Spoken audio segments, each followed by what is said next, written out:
So you want to go guns blazing and win by the power of Mordaka? Well then, I have the perfect character for you. I'm an Ian, and this is my Streets of Rogue character guide to the Soldier.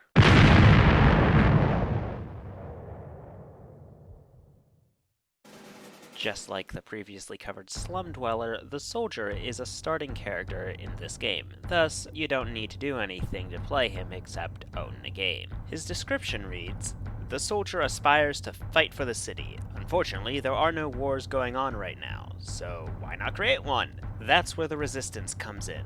Rather than sitting around twiddling their thumbs, the Soldier will now have the opportunity to fight the good fight, and maybe even commit a few atrocities in the process. Hooyah! And commit a few atrocities you will, with a machine gun, 5 grenades, 3 door detonators, 3 landmines, a kill immunizer, and a combat helmet. You are more than qualified to use your maxed out firearm stat of 4. And with your melee set to 3 not far behind, I highly advise you smack a fool with your fist or whatever melee you can find if you ever find yourself out of ammo. This is due to the effects of the kill immunizer that grant you ammo every 3rd kill. And while 2 speed and endurance isn't anything to write home about, it's more than sufficient when you have guns to do the chasing down for you. And if you're worried your journey to the mayor's village won't have enough explosions, don't worry. Your big quest has you covered. Your big quest is called Power Struggle, requiring you to blow up every single generator on the floor before you can move on. If you succeed in doing this, you'll gain a boost to accuracy and free refills at ammo dispensers and load-automatics. Note that you don't need to be the one to destroy the generators, only that they must be destroyed. This can result in your quest self-completing itself due to NPCs fighting one another. Most commonly creeps and blahs running into each other, though the occasional thief unsuccessfully trying to escape police is not unheard of.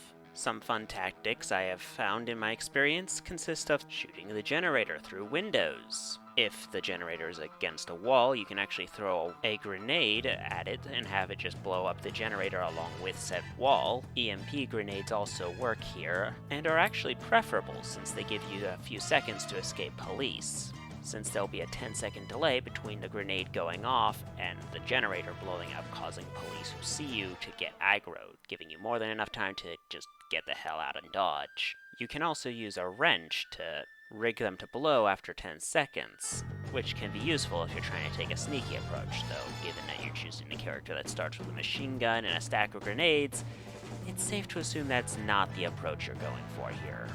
Personally, I find 2 to 3 unarmed punches to the generator has a similar effect to the aforementioned wrench. However, go about this as you see fit. Just keep in mind the massive blast radius of the overcooked generators. Seriously, you do not want to be in the same building as these things. When they go off, you will die. Then again, with your starting traits, you might actually have a chance at surviving otherwise impossible situations. Let's cover that next, shall we?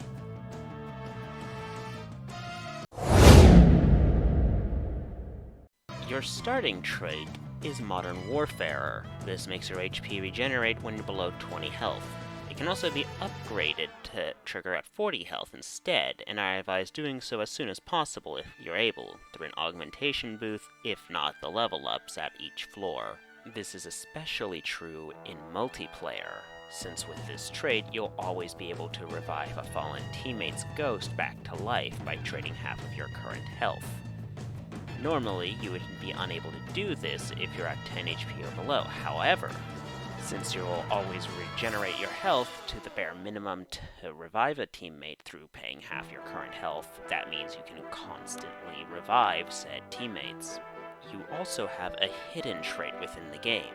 This creates a rivalry effect between your character and cannibals, meaning if a cannibal is hostile to you by default, which they will be, unless you change that with Cool with Cannibals or some other trait, you'll get bonus XP for killing said cannibals.